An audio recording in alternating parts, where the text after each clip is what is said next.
INTABONWA YIBAGIWE. Trésor, oublié. Tugabe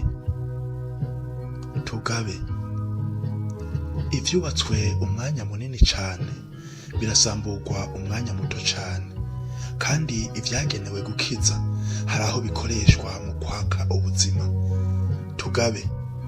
Tugabe kuko urubuga ngurukana bumenyi rwahora ari ngaburira buntu na mpuzabuntu, hari aho rukoreshwa nk'urubuga ngurukana buyobe na nyakabuntu.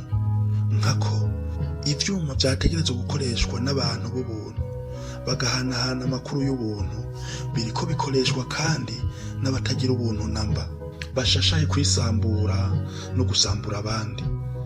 Tumenye rero ko nk'uko mama Immaculée uwa Mariya vyigisha, uwo bakorera ni sekibi. Abantu bahora babura aho bavugira kuko bafise imvugo, ivyiyumviro n'ibikorwa bityoye, niyo bavuze bakankirizwa n'abantu b'ubuntu, gutyo ntihagire ico vyononera umuryango w'abantu. Basigaye bafise ijambo ku mbuga nk'uko bishikirizwa n'umwanditsi w'umutaliyano Umberto Eco. Baravuga bagakora atankomanzi. Ikibabaje rero gusumba nuko ivyo bisambura arivyo birabwa bigakwiragizwa, arivyo vyitaweho kurusha ibindi nyizabuntu. Tuzobibonera kuvyo twita commentaire, vu, le partage.